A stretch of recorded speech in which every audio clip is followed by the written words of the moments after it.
Welcome back to another technical video. Today we're going to be going through your question, answering it, and hopefully finding that solution you need. Guys, remember, stay just a little bit crazy, just like me, and hopefully you get through that resolution. So let's continue on.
And that's it.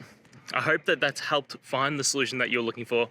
And if it did, please, I'd appreciate it if you hit the subscribe button. Every time you hit it, it really helps. Now, I'll see you next time you need some technical help. And until then, have a good one.